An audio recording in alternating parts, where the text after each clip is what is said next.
السلام عليكم ورحمة الله وبركاته.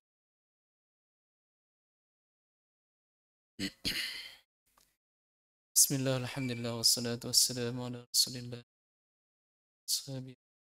لا حول ولا قوة إلا بالله. اللهم أخرجنا من ظلمات الوهم وأكرمنا بنور الفهم وافتح علينا بمعرفة العلم. سهل أخلاقنا بالحلم واجعلنا ممن يستمعون القول فيتبعون أحسنه. اللهم علمنا ما ينفعنا وانفعنا بما علمتنا وزدنا علما وألحقنا بعبادك الصالحين. Amma ba'd. Bapak-bapak, ibu-ibu, saudara-saudara sekalian, jamaah salat maghrib dan kajian rutin tafsir Quran, tafsir Al-Wasit karangan Syekh Al-Sayyid At-Tantawi yang dimuliakan Allah Subhanahu wa taala, Sayyid Tantawi Al-Azhari. Alhamdulillah di kesempatan malam hari ini kita masih berkesempatan untuk bermuajahah menghadiri majlis ta'lim, majlis ilm dalam rangka untuk mendekatkan diri kita dengan Al-Quran, mentadaburi, menghayati, serta berusaha untuk mengamalkan kandungan Al-Quran sebagai kitab hidayah dan tunjuk bagi umat Islam, bagi kita semuanya, yang mana pintu hidayah itu diawali dari pemahaman. Orang bisa mendapatkan hidayah, petunjuk Al-Quran diawali dengan tadabbur. Afala yatadabbaruna al-Quran am ala qulubin aqfaluha. Mentadabburi Al-Quran dalam rangka untuk mengimaninya seperti yang diperuntukkan, ditujukan, dialamatkan kepada orang-orang kafir Quraisy. Mereka diperintahkan untuk mentadabburi Al-Quran agar mereka mengimaninya. Setelah beriman, maka orang-orang yang sudah beriman tadi diperintahkan untuk mentadabburi Al-Quran dalam rangka untuk mengamalkan Al-Quran dalam kehidupan mereka sebagai kitab hidayah. Jemaah sekalian Allah Subhanahu wa taala, pada pertemuan yang lalu kita sudah sampai di ayat ke-25 di surat Al-Baqarah. Itu wa qulna ya Adam uskun anta wa zawjuka al-jannata wa kula minha ragadan haitsu syi'tuma wa la taqraba hadhihi asy-syajarata fatakuna minadh dhalimin. Jadi setelah proses ikhtibar, artinya ujian kepada malaikat dan ujian kepada iblis atas ketaatan mereka kepada Allah Subhanahu wa taala melalui ibadah yang tidak difahami oleh semuanya. Ibadah itu hakikatnya adalah menguji kita pada sesuatu yang kita tidak fahami. Iblis dan malaikat diperintahkan sujud kepada Adam, sedangkan tidak memahami mengapa mereka harus sujud kepada Adam. Nah, kalau sujud kepada Allah itu logis, gitu ya. Kalau taat kepada Allah dalam bentuk ibadah langsung kepada Allah itu logis. Tapi kalau diperintahkan sujud kepada Adam, ini perintah yang ditunjukkan Allah Subhanahu wa taala kepada malaikat dan iblis, ini adalah sesuatu yang di luar nalar mereka. Demikian juga kita semuanya umat manusia diuji Allah Subhanahu wa taala, ketaatan kita kepada Allah dengan perintah-perintah dan larangan yang terkadang tidak sampai pada logika kita, mentok gitu ya. Akal kita tidak nutuk gitu ya. Kita diperintahkan sholat, nggak paham makna mengapa harus sholat, rukuk, sujud, berdiri. Nah, nggak paham maksudnya. Mengapa kita diperintahkan untuk wudhu, mengapa kita diperintahkan untuk mandi, mengapa kita dilarang dari kesenangan-kesenangan kita, kadang-kadang nggak nutuk gitu ya. Tidak sampai pada akal kita, logika kita. Akan tapi itulah rahasia Allah Subhanahu wa taala diperintah, dibalik perintah dan larangannya untuk menguji ketaatan kita kepada Allah Subhanahu wa taala. Itu rahasia dibalik mengapa Allah Subhanahu wa taala memerintahkan malaikat dan iblis untuk sujud kepada Adam, yaitu untuk menguji ketaatan pada sesuatu yang mereka tidak sampai pada logika mereka. Terutama logika mereka mengatakan bahwa termasuk diantaranya iblis. Ya. Iblis saja menganggap dirinya lebih mulia daripada Adam, apalagi malaikat. Gitu ya. Harusnya iblis dan Adam itu sudah beribadah kepada Allah, sudah taat kepada Allah. Jadi sejak dia diciptakan, sedangkan Adam baru diciptakan, itu sudah dimuliakan, maka ini adalah tantangan seorang ketika ingin beribadah kepada Allah Subhanahu wa taala, apakah masih menggunakan egonya, menggunakan akalnya, ataukah menggunakan ketundukan mutlak kepada Allah Subhanahu wa taala. Ya, kita lanjutkan ke ayat 36, maaf, itu bukan 25. Ayat 36 sampai 39 insyaallah kalau nutut waktunya. A'udzu billahi minasyaitonir rajim. Bismillahirrahmanirrahim.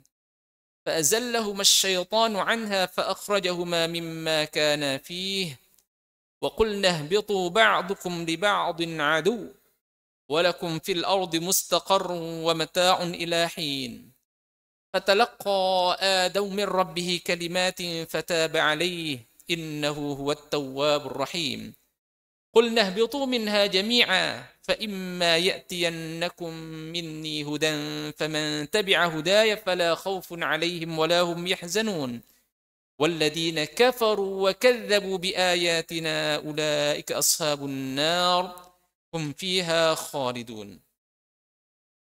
Diawali dengan فأزلهما الشيطان عنها فأخرجهما مما كان فيه.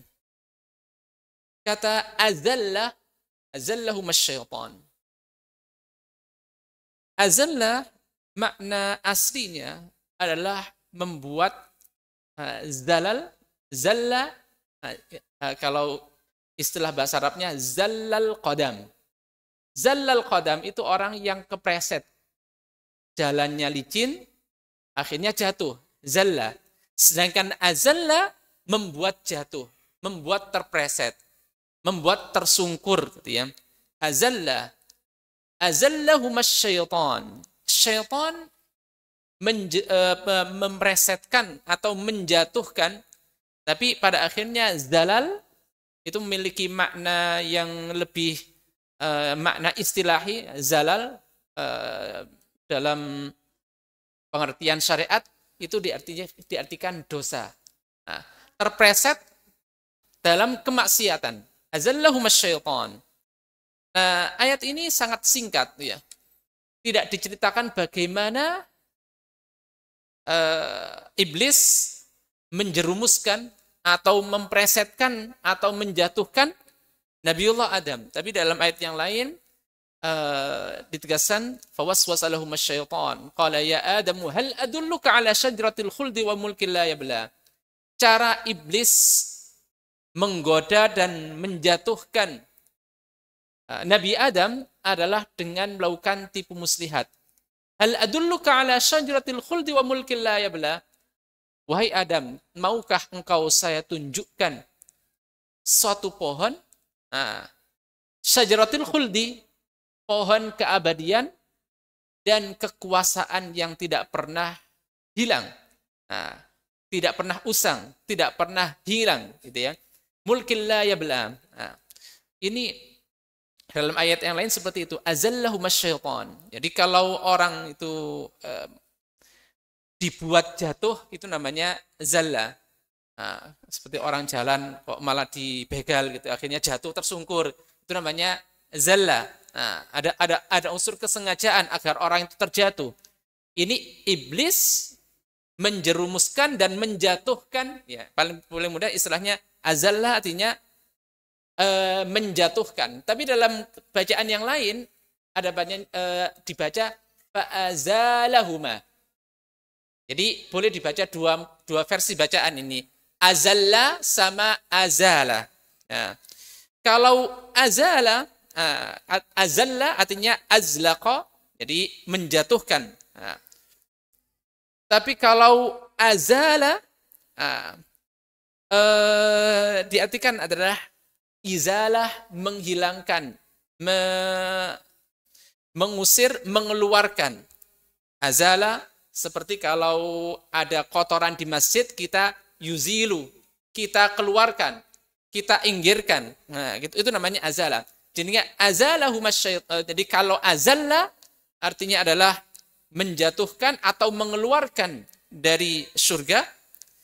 Kalau azala meminggirkan atau mengeluarkan, juga meminggirkan, mengeluarkan, menjauhkan Nabi Adam dari surga. Itu azallahum syaitan. Dengan apa? Auqa'ahuma fi zallatin bisababiha. Jadi iblis dan syaitan menjatuhkan Nabiullah Adam dalam dosa, zalal. Zalla pada akhirnya makna jauh dari kata zalal adalah dosa. Auqa'ahuma fi zallah. Jadi membuat mereka berdua, yaitu Adam dan istrinya Hawa, dalam perbuatan dosa. Lalu yang unik di sini, yang mengusir Nabiullah Adam, mengeluarkan Nabi Adam dari surga itu adalah Allah Subhanahu wa taala. Jadi tapi kenapa dinisbatkan kepada iblis gitu, yang unik gitu ya. Yang mengeluarkan surga adalah di bawah kekuasaan Allah. Kok bisa dikatakan iblis yang fa'akhrajahuma, mengeluarkan Nabiullah Adam dan istrinya dari surga? Ini dalam ilmu balaghah disebut dengan majaz. Kalau ingin mempelajari lebih dalam tema majaz mursal.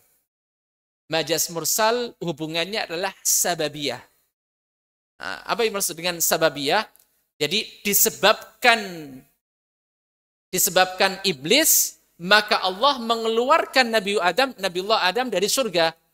Jadi tidak langsung iblis yang mengeluarkan dari surga, Allah yang mengeluarkan Nabiullah dari Adam, tapi sebabnya adalah iblis. Itu disebut dengan sababiyah.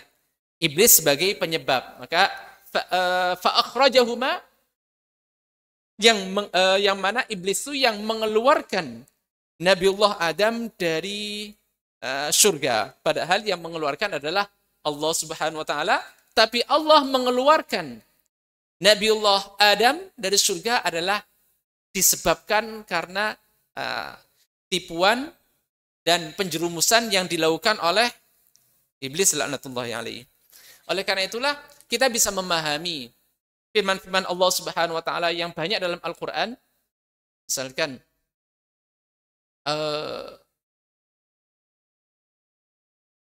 Allah menurunkan rizki dari langit. Allah menurunkan rizki dari langit. Pertama, apakah rizki itu turun langsung dari langit? Ataukah melalui suatu perantara? Makanya kalau Allah menegaskan dalam Al-Quran, Allah menurunkan rizki dari langit, yang dimaksud adalah hujan. Hujan adalah sebab dari rizki. Tidak seorang pun dari manusia itu yang hidup tanpa air. Jadi yang paling mendasar rizki yang dibutuhkan manusia adalah air. Sehingga Allah menurunkan wa fis sama'i rizqukum wa ma tu'adun. Rizki kalian itu di langit. Gimana nyarinya? Apakah kita bisa menjemput, mencari di langit? Di mana ada rizki di langit? Jadi yang maksud dengan rizki di langit adalah melalui awan yang menurunkan hujan. Dan hujan itu adalah sebab dari rizki. Itu cara memahami Al-Quran. Jadi termasuk di sini antaranya iblis mengeluarkan Adam dari surga, bukan mengeluarkan langsung menyuruh Nabiullah Adam keluar dari surga, tapi Allah yang mengeluarkan Nabiullah Adam dari surga, tapi perantaranya iblis yang menggodanya sehingga mereka berdua tidak bisa melawan godaan tersebut. Fa'akhrajahuma mimma kana fi. Ungkapan mimma kana fi, mengeluarkan mereka berdua dari apa yang mereka di mana mereka berdua berada. Bukan disebutkan, tidak disebutkan di sini fa akhrajahuma minan ni'mah. Nah, minal jannah, tidak mengeluarkan dari kenikmatan surga, tapi mengeluarkan dari apa yang mereka berdua di dalamnya. Jadi ungkapan apa dalam bahasa Arab? Mimma. Nah, kelihatannya remeh, hanya mengeluarkan dari apa yang mereka nikmati, ya, apa yang mereka rasakan. Tapi yang dimaksud dengan mimma kana fi itu adalah kenikmatan yang sangat besar. Jadi meskipun tidak disebutkan mengeluarkan dari kenikmatan, mengeluarkan dari apa? Hanya menyebutkan dari apa yang mereka berdua rasakan. Ya, tapi yang dimaksud dengan mimma kana fi adalah kenikmatan yang sangat luas. Yang disebutkan pada sebelumnya adalah rogodan. Rogod itu adalah kenikmatan yang rogod. Apa itu kenikmatan yang rogod? Adalah kenikmatan yang luas, tidak terbatas.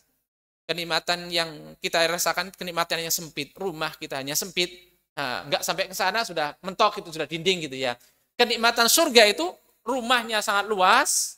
Kenikmatan-kenikmatannya tidak terbatas. Misalkan ini pekarangan saya, ini kebun saya, sudah di samping sudah perkebunan orang, berarti terbatas. Sedangkan di surga, itu tidak terbatas. Berjalan sejauh manapun kita bisa merasakan kenikmatan yang ada dalam surga. Tidak terbatas. Itu rogadan haitsu syi'tuma. Nah, kata ungkapan rogad itu. Fa akhrajahuma mimma kana fi. Maka disebutkan fakhamatal khairat. Besarnya kenikmatan. Dengan memberikan isyarat mimma kana fi. Tidak disebutkan kenikmatan, tapi memberikan menggunakan lafadz isim mausul, kata sambung. Dari apa? Apa sih itu aja? Nah, mengeluarkan dari apa yang mereka tinggali. Dari apa? Apa di sini adalah sesuatu yang agung. Gitu ya. Berikutnya. Fa akhrajahuma mimma kana fi. Wa qulna bitu ba'dukum li ba'din adu. Nah, ini yang unik ya. Allah sudah di ayat ini baru memberikan vonis identitas permusuhan antara Nabiullah Adam dan iblis. Nah, ini agar yakin. Memang tanda-tandanya memang jelas itu ya. Tanda-tanda permusuhannya iblis itu sudah jelas kepada Nabi Adam ketika menolak untuk sujud. Tapi kalau kita ini ingin menilai seorang, jangan atas dasar dhon. Jangan atas dasar prasangka. Oleh karena itulah Nabiullah Adam ketika dibujuk, ketika ditipu, ketika dijerumuskan oleh iblis, beliau tidak berprasangka buruk sama sekali kepada iblis, gitu ya. Ketika wahai Adam, maukah engkau saya tunjukkan kepada pohon keabadian, syajaratul khuldi. Beliau tidak berprasangka buruk. Ini kemarin yang nggak mau sujud kepada saya, ini kemarin yang dimarah-marahin sama Allah Subhanahu Wa Taala. Tidak, Nabiullah Adam tidak berprasangka buruk kepada iblis. Sehingga ketika dibujuk, ya ikut-ikut saja. Percaya-percaya saja. Nah, itu bukan kesalahan Nabiullah Adam. Karena apa? Untuk memberikan predikat sebagai musuh, itu tidak boleh atas prasangka. Harus dari nas, dari teks, dari ketetapan dari Allah Subhanahu Wa Taala. Baru setelah peristiwa dikeluarkannya Nabiullah Adam dari surga, terjerumuskannya Nabi Adam untuk melakukan sesuatu yang terlarang, baru Allah menvonis kalian berdua sekarang menjadi musuh, baru menjadi musuh. Kalau sebelumnya sudah dimaklumilah kamu masih tergoda oleh iblis, tapi sekarang sudah tidak boleh ada sebab, tidak boleh ada toleransi, tidak boleh ada alasan lagi pembenaran kalau engkau tetap mengikuti iblis, gitu ya. Itu.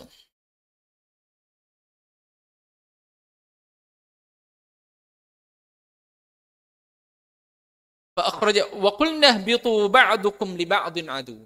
Kata hubut. Hubut Itu dalam Al-Qur'an banyak ibaratnya, banyak ungkapannya seperti firman Allah Subhanahu wa taala, wa idh qul ihbitu misran fa inna lakum ma sa'altum. Ketika Allah Subhanahu wa taala memerintahkan kepada Nabi Musa dan Bani Israel setelah keluar dari negeri Mesir, maka diperintahkan untuk masuk ke negeri Palestina dengan ungkapan ihbitu misran fa inna lakum ma sa'altum. Demikian juga ketika Nabiullah Nuh gitu ya, turun dari perahunya, maka diperintahkan dengan kata ihbitu. Habata yahbitu artinya turun dari atas ke bawah gitu ya. Turun dari atas ke bawah. Hubut artinya nuzul min a'la ilal asfal. Turun dari tempat yang tinggi ke tempat yang rendah. Nah, tempat yang tinggi ke tempat yang rendah. Ini pernah kita singgung pada pertemuan yang lalu, jannah atau surga. Nah, jannah yang dimaksud sini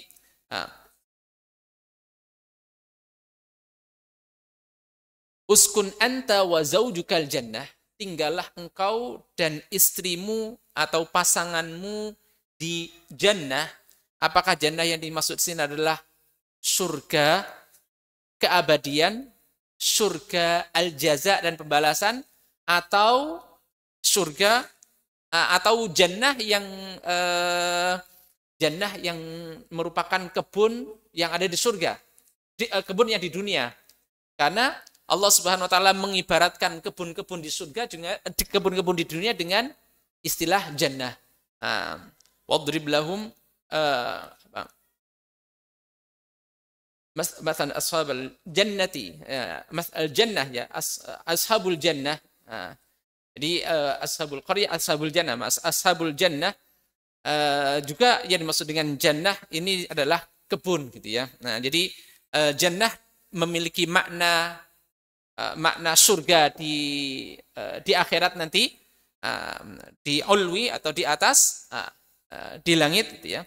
Tapi jannah juga kalau dalam di dunia juga bisa diartikan dengan kebun-kebun. Nah, jadi ihbitu misran fa innalakum ma sa'altum. Kalau di sini wa qulna ihbitu ba'dukum li ba'din adu. Turunlah kalian, kata ihbitu. Di sini ada agak unik gitu ya. Siapakah yang dimaksud dengan ihbitu? Turunlah kalian. Kalian yang dimaksud sini siapa? Kalian ini Nabi Adam, istrinya, dengan iblis, atau siapa gitu ya? Karena di surat Thaha Allah berfirman ihbita, turunlah kalian berdua, yaitu Nabiullah Adam dan istrinya Hawa gitu ya. Kadang ada ungkapan ihbita, kadang ada ungkapan ihbitu. Al-Quran menyebutkan ihbita, kalian berdua, ihbitu, kalian. Ada kalian berdua, ada kalian semuanya. Nah, tapi yang dimaksud dengan ihbitu ini siapa yang dimaksud ihbitu? Apakah Nabi Adam dan istrinya serta iblis? Ataukah Nabi Adam, Sayyidah Hawa, dan keturunannya? Karena apa? Nah, tidakkah iblis sudah diusir sebelumnya gitu ya? Iblis sudah dikeluarkan dari surga sebelumnya. Jadi mengapa harus dikeluarkan sekali lagi? Nah, jadi makanya ada penafsiran di sini mengatakan khitab li Adam wa Hawa wa iblis. Wa qila li khitab li Adam wa Hawa nasalihima. Jadi ungkapan ini diperuntukkan, khitab ini diperuntukkan kepada Adam, Hawa, dan iblis, atau Adam, Hawa, sama keturunannya, anak keturunannya, kita semuanya ini ya. Ihbitu ba'dukum li ba'din adu. Sebagian kalian adalah musuh dari sebagian yang lain. Ini bukan musuh searah, tapi musuh yang dua arah. Apa maksudnya musuh dari dua arah? Kadang-kadang kita sama tetangga gitu ya. Nah, tetangga sangat membenci kita, tapi kita biasa-biasa saja. Maka dia yang menjadikan kita musuh, kita tidak menjadikan dia musuh. Nah, makanya sini ba'dukum li ba'din adu. Sebagian kalian adalah musuh dari sebagian yang lain. Jadi ini musuh dengan dua arah. Jangan menganggap bahwa iblis itu musuh kita. Lalu kita memusuhi iblis. Lalu ternyata iblis itu masa dimusuhi? Ya, dia juga memusuhi kita. Jadi seperti halnya kita memusuhi dia, dia juga memusuhi kita. Itu namanya ba'dukum li ba'din adu. Maka jangan sampai menjadikan dia itu teman, padahal dia itu menganggap kita musuh, gitu ya. Nah, di sini ada ungkapan wa adawatu syaitan li Adam nas'at min hasadin wa takabbur. Jadi kebencian dan permusuhan syaitan kepada Adam diawali dengan kedengkian dan kesombongan, dan juga bisa jadi ada tambahnya mungkin dari disebutkan adalah karena dendam. Karena apa? Karena disebabkan karena Adam inilah dia diusir dari surga. Jadi ada dendam, ada dengki, dan ada kesombongan. Sedangkan permusuhan Nabiullah Adam, kita semuanya dan keturunannya kepada iblis adalah min jihati annahu yakidu lahum bil waswasah wal ighra. Maka ketahuilah bahwa kita itu membenci dan memusuhi iblis karena iblis itu selalu berbuat kaid. Kaid itu apa? Kaid itu innahum yakiduna kaida. Kaid itu adalah makar. Makar itu adalah memiliki rencana buruk kepada kita. Yakid, kaid. Jadi iblis itu pasti punya apapun yang dibisik-bisikkan, apa yang diperintahkan, apa yang diajak, itu dibaliknya pasti ada keburukan. Ya, itu yakid. Kaiduhum lahum bil waswasah wal ighra. Jadi tipu muslihat dan juga rencana keburukan iblis dan setan kepada Adam yang seharusnya membuat kita menjadikan iblis itu sebagai musuh kita. Sebagaimana firman Allah Subhanahu wa taala dalam surat Fatir, "Innasyaitana lakum aduwwun fattakhiduhu aduwa."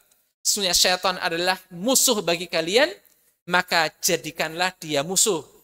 Jangan dia memusuhi kita, maka kita menjadikan dia teman, gitu ya. Bahkan ada yang ada agama namanya agama satanik, ya. Setan yang merupakan musuh malah disembah, gitu ya. Iblis, jin yang ya kalau jin itu jin yang disembah berarti bukan jin biasa, adalah jin yang kafir.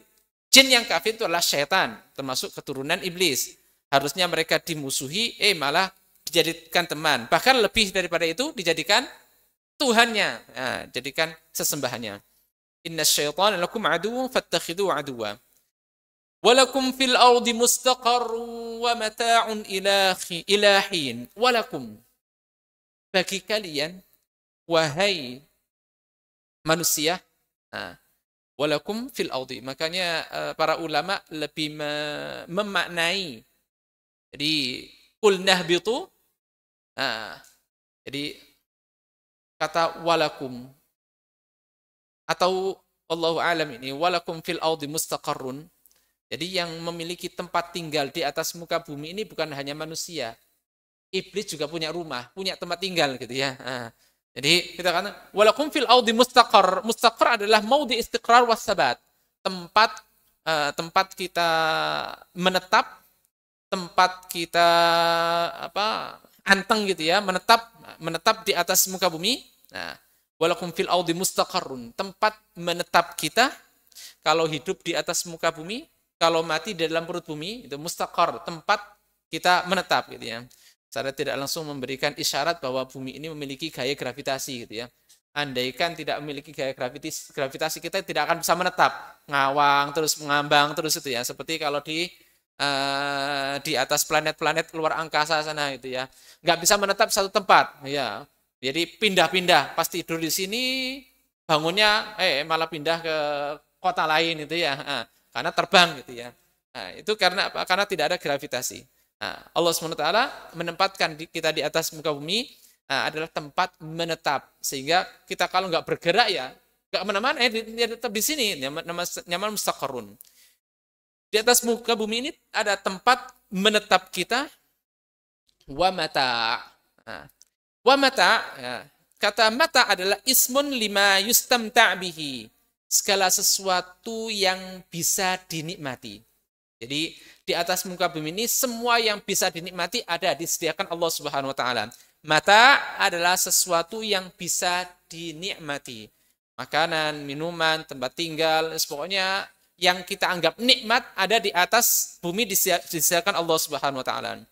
Min ma'kal wa masyrab wal malbas, pakaian, kehidupan dan sebagainya.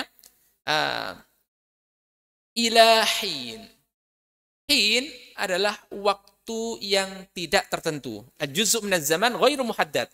Waktu yang tidak ada ketentuannya. Wa mataun ilahin, tidak jelas gitu ya. Tidak jelas. Oleh karena enggak jelas, maka kita tidak bisa memastikan sampai kapan kita hidup. Nah, menikmati kesenangan-kesenangan dunia ini sampai kapan enggak tahu gitu ya.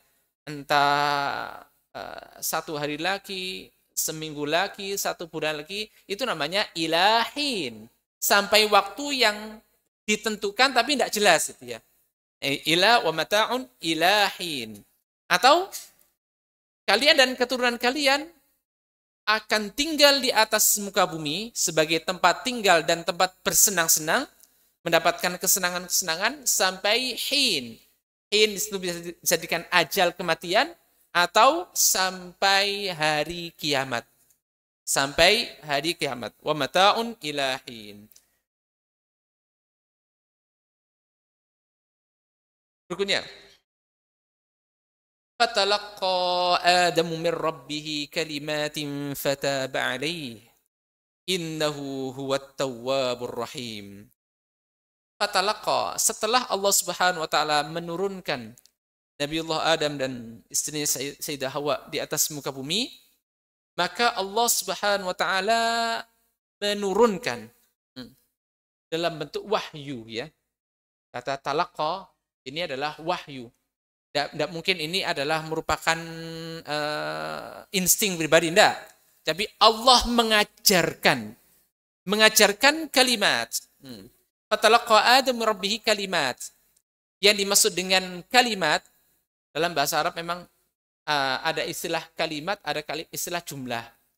Kalimat dalam bahasa Arab itu artinya kata. Sedangkan jumlah dalam bahasa Arab itu adalah kalimat itu sendiri, rangkaian kata yang memiliki makna. Tapi kalimat dalam bahasa Arab juga makna aslinya adalah kata, tapi makna yang lain adalah ungkapan yang sempurna. Maka Allah Subhanahu wa taala berfirman di surat Al-Kahf, kaburat kalimatan takhruju min afwahihim. Kaburat kalimah. Yang diucapkan orang-orang kafir itu bukan hanya satu kata. Ittakhadallahu walada. Jadi mereka mengatakan Allah menjadikan atau memiliki anak. Ini adalah kata yang sempurna. Tapi diibaratkan dalam Al-Quran sebagai kalimah. Jadi kalimat di sini adalah bukan hanya satu kata. Seperti nama-nama kita ini adalah satu kata. Muhammad itu kalimat gitu ya. Satu kalimat saja. Tapi yang dimaksud dengan kalimat ini adalah makna yang rangkaian kata yang memiliki makna yang sempurna. Fatalaqqa Adamu min rabbih. Mir rabbih. Jadi kalimat itu datangnya dari Allah Subhanahu wa taala. Allah mewahyukan, mengilhamkan kepada Nabiullah Adam berupa kata-kata. Kata-kata, yang mana kata-kata ini adalah kata-kata taubat. Apa kata yang diturunkan Allah Subhanahu wa taala di ayat ini tidak sebutkan. Katanya apa? Tapi di surat Al-A'raf Allah menegaskan qala rabbana zalamna anfusana wa illam taghfir lana wa tarhamna lanakunanna minal khasirin. Itu yang diturunkan Allah Subhanahu wa taala kepada Nabiullah Adam. Kita mengatakan Adam sebagai nabi karena apa? Mendapatkan wahyu. Kalau kita menegaskan bahwa nabi adalah yang mendapatkan wahyu, maka salah satu bukti bahwa Adam adalah nabi ini ayat ini. Fatalaqa Adamu min rabbih kalimat. Nabi Adam mendapatkan kata-kata atau mendapatkan wahyu dari Tuhannya berupa firman Allah Subhanahu wa taala, yaitu Rabbana zalamna anfusana wa illam taghfir lana wa tarhamna lalakunanna minal khasirin. Di sini ada ungkapan balaghah juga. Balaghah dalam aspek al-balaghah itu adalah sastra. Sastra dalam tema bayan itu ya. Sastra dalam tema bayan. Apa itu? Namanya ijaz. Meringkas ungkapan. Apa itu? Fatalaqa Adamu min rabbih kalimatin fataba alaihi. Fataba alaihi. Jadi Allah Subhanahu wa taala mewahyukan kepada Nabiullah Adam kata-kata taubat. Lalu langsung fataba alaihi, Allah bertaubat kepadanya. Allah memberikan taubat. Di sini ada makna yang kata taubat. Ini ada kata taubat dengan memiliki kata sambung yang berbeda. Taba ala, taba minhu. Kalau taba min artinya apa? Bertaubat dari. Jadi bertaubat dari perbuatan maksiat. Artinya meninggalkan perbuatan maksiat. Tapi kalau taba alaihi artinya menerima taubat. Fataba alaihi artinya Allah menerima taubatnya. Padahal di sini Allah menurunkan wahyu berupa doa taubat. Allah langsung menerima taubatnya. Di sini ada ungkapan-ungkapan yang terbuang. Ungkapan-ungkapan yang diringkas. Apa ringkasannya? Jadi setelah Nabiullah Adam mendapatkan wahyu lafaz-lafaz doa taubat, lalu beliau memanjatkan taubat, lalu setelah itu diberikan taubat kepada Allah. Jadi ada yang disembunyikan di ayat ini, yaitu bagaimana Nabiullah Adam melafadzkan ini juga setelah mendapatkan wahyu yang dipraktekkan gitu ya. Nah, seperti diperintahkan berbicara, mendapatkan kamu harus mengatakan ini. Nah, belum mengatakan sudah diberikan taubat. Nah, itu ya. Nah, makanya di sini ada yang dibuang ungkapannya, yaitu Nabiullah Adam setelah mendapatkan wahyu itu, beliau banyak membaca doa ini atau membaca permohonan taubat ini, Rabbana zalamna anfusana, lalu fataba alaihi. Ini ada rahasia yang disebutkan Syekh Mutawalli Sya'rawi dalam penjelasannya, bahwa saking cepatnya Nabiullah Adam ketika mendapatkan wahyu untuk membaca ayat ini, membaca ungkapan ini, jadi beliau tanpa menunggu-nunggu, tanpa jeda, langsung ketika turun langsung baca gitu ya, sehingga langsung dibaca, langsung mendapatkan taubat. Ini menunjukkan cepat Nabiullah Adam untuk menyelesaikan tanggungan dia dengan Allah Subhanahu wa taala. Karena beliau merasa bersalah, agar segera keluar dari tanggungan permasalahan, agar tidak terjadi jadi makanya taubat itu harus disegerakan. Ya, tubu ilallah jami'an. Jadi taubat itu harus segerakan, jangan sampai nunggu besok, kalau nanti nanti kalau sudah tua, nanti kalau sudah pensiun baru taubat, tidak ya. Jadi kalau seorang itu beriman kepada Allah, taubat itu langsung gitu ya. Enggak pakai nunggu. Maka fataba alaihi innahu huwat tawwabur rahim. Sesungguhnya Allah Subhanahu wa taala adalah zat yang tawwab. Ungkapan tawwab bisighatil fa'al mubalaghah li isy'ar annahu katsirul qabul taubah, bahwa Allah Subhanahu wa taala banyak menerima taubat. Karena banyak menerima taubat berarti taubatnya berkali-kali. Karena taubatnya berkali-kali berarti dosanya juga berkali-kali. Ini secara tidak langsung memberikan isyarat manusia itu akan jatuh dalam perbuatan maksiat yang tidak hanya sekali tapi berkali-kali. Nah, meskipun ada namanya taubat nasuha. Apa itu taubat nasuha? Taubat nasuha itu setelah taubat yang nggak balik pada taubat yang tulus gitu ya. Tapi apa yang dimaksud dengan tulus ini berarti sudah nggak kembali pada perbuatan maksiat? Iya, masih ada potensi untuk berbuat maksiat sekali lagi ya. Nah, makanya ada ungkapan innahu huwat tawwabur rahim. Jadi tidak ada kata putus asa dalam meminta atau mengharapkan taubat dari Allah Subhanahu wa taala, ampunan dari Allah Subhanahu wa taala meskipun kita melakukan kesalahan berkali-kali atau melakukan taubatnya berkali-kali. Jangan merasa ada yang mengatakan, mungkin ada yang nyeletuk gini, kamu itu taubatnya main-main, masa habis taubat maksiat lagi, taubat maksiat, terus nggak usah sekalian itu ya. Ya Kak, nggak boleh seperti itu ya. Tetap meskipun kita itu dalam jatuh dalam perbuatan maksiat lalu taubat, tapi juga jangan menganggap saya ini sudah mungkin sudah ditakdirkan maksiat terus akhirnya nggak kembali gitu ya, nggak taubat ya. Dari sini ungkapan tawwab ini adalah secara tidak langsung masih memberikan harapan yang besar bagi kita semuanya. Seberapa besar pun dosa yang kita lakukan, seberapa banyak pun dosa yang kita kerjakan, maka Allah Subhanahu wa taala lebih besar ampunannya dan kasih sayangnya dari dosa yang kita lakukan. Innahu huwat tawwabur rahim, dan dia pula adalah zat yang maha penyayang. Ya, satu ayat lagi ya. Jadi cepat ini ya. Dua ayat tidak bisa dipotong ini ya. Qul nahbitu minha jami'a fa imma ya'tiyannakum minni hudan faman tabi'a hudaya fala khaufun 'alaihim wala hum yahzanun والذين كفروا وكذبوا بآياتنا أولئك أصحاب النار هم فيها خالدون. Ya, berikutnya adalah Allah Subhanahu wa taala memerintahkan kembali, qul nahbitu minha jami'a. Turunlah kalian semuanya.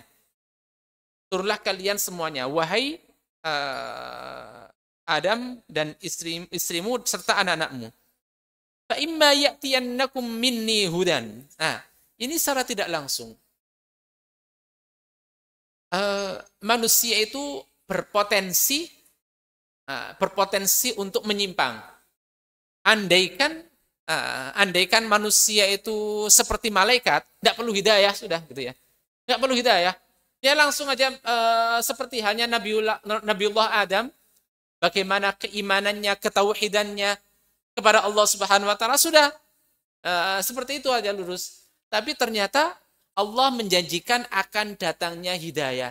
Ini secara tidak langsung memberikan isyarat bahwa Adam dan keturunannya itu tidak jadi kalau Nabi Adam insya Allah yakin maksum gitu ya. Tapi keturunannya ini ada potensi untuk berbuat kemaksiatan. Maka Allah SWT menjanjikan akan datangnya hidayah kepada hidayah Allah SWT.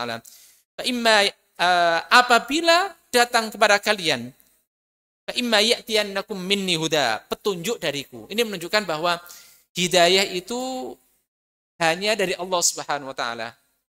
Hidayah hak prerogatif Allah Subhanahu wa taala. Secara tidak langsung ini adalah bantahan terhadap orang-orang Mu'tazilah yang mengatakan hidayah itu bisa jadi akal manusia, logika, tapi Ahlus Sunnah mengatakan hidayah itu tidak bisa dari akal, hidayah itu harus dari Allah langsung gitu ya. Tidak melalui logika. Kita tidak bisa menilai ini baik atau buruk dari akal kita. Yang bisa menentukan menilai ini baik dan buruk adalah atas ketentuan Allah Subhanahu wa taala. Hidayah dari Allah Subhanahu wa taala. Faman tabi'a hudaya fala khaufun 'alaihim wala hum yahzanun. Orang yang mengikuti kata di surat Baqarah ini menggunakan tabi'ah. Tapi di surat At-Taha menggunakan famanittaba'a. Tabi'ah sama ittaba'a. Tabi'ah itu mengikuti dengan gampang gitu ya. Tidak repot-repot, hanya ngikut gitu ya. Ikut saja tanpa harus repot-repot, tidak ada tantangan. Tapi kalau ittaba'a itu mengikuti dengan tantangan.